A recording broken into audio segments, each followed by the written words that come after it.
রান্না করতে যতটা না সময় লাগে আমার তো মনে হয় রান্না করার পরে আর খাওয়া দাওয়ার পরে তারপরে কিচেনটা পরিষ্কার করা মানে বিশাল বড় একটা কষ্টের কাজ। কিন্তু ওই যে প্রতিদিন কিচেন না পরিষ্কার করে তো একদম বসে থাকতে ইচ্ছা করে না। তোর খাওয়া দাওয়ার পরই চলে এসেছিলাম কিচেনটা ঠিক করতে।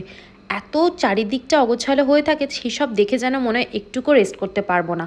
তার জন্যই তড়িঘড়ি আগে হচ্ছে কিচেন পরিষ্কার করতে চলে এসেছিলাম। আর আমাদের এই নতুন ফ্ল্যাটের এই কিচেন বেসিনটা একটু ছোট, যার জন্য একটু অসুবিধাই হচ্ছিল। কিন্তু ঠিক আছে, যতই ছোট হোক, যতক্ষণ না এই সমস্ত বাসন পরিষ্কার করছি ততক্ষণ তো ঘুম আসবে না।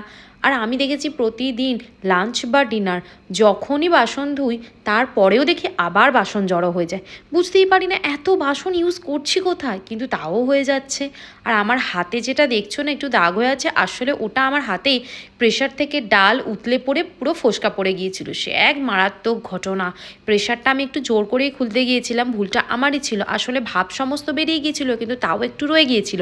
তো সেটাকে যেমনি জোর করে আমি খুলতে গেছি ব্যাস গোটা আমার হাতে ফোসকা পড়ে গেছিলো। সঙ্গে সঙ্গে আমি মলম দিয়ে দিয়েছিলাম, কিন্তু তা সত্ত্বেও পার্টিকুলার ওই জায়গাটাতে কিন্তু একদম ফোসকাটা ভালোভাবে পড়ে গিয়েছিল।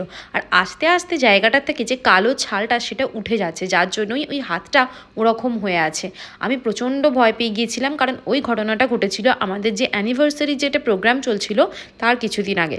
তো আমি তো ভেবেছিলাম আর মনে কোনো রান্নাবান্নাই করতে পারবো না, যে অনুষ্ঠানটা মনে পুরোপুরি ক্যান্সেলই করতে হবে। কিন্তু যাই হোক, ঠাকুরের কৃপায় সেরকম কিছু ঘটেনি, যেহেতু সঙ্গে সঙ্গে পেস্ট দিয়ে দিয়েছিলাম তাই সেরকম বড় বড় ফোসকা হয়তো পড়েনি। কিন্তু দুদিন বাদে দেখতে পাচ্ছি জায়গাটা পুরো কালো হয়ে গেছে, পার্টিকুলার হাতের ওই জায়গাটা। তখন প্রচণ্ড ভয় পেয়ে গিয়েছিলাম, ভেবেছিলাম দাগ মনে আর উঠবে না। কিন্তু কাল থেকে দেখছি জায়গাটা থেকে যে কালো মোমরাটা বা কালো যে চামড়ার স্তরটা যে পড়েছে সেটা আস্তে আস্তে উঠে যাচ্ছে। আমার এই নতুন ফ্ল্যাটের কিচেনে এত আলো আসে যার জন্যই আমার ভালো লাগে। আমার ফার্স্ট ক্রাইটেরিয়া থাকে যখনই আমরা কোনো রুম খুঁজি, আমার ফার্স্ট ক্রাইটেরিয়া থাকে যেন রুমটাতে আলো আসে, বাতাস আসে। কারণ রুমে যদি আলো না আসে, কিচেনে যদি আলো না আসে, সেখানে এত যেন মনে হয় নেগেটিভিটি ছড়িয়ে রয়েছে, নেগেটিভ এনার্জি রয়েছে, একদম রান্না করতে ইচ্ছা করে না। আর আমার এই রুমের কিচেনে এত আলো আসে, অন্তত সন্ধ্যে 6:30 অবধি আমাদেরকে আলো জ্বালতেই হয় না, তারপরে আমাকে আলো জ্বালতে হয়।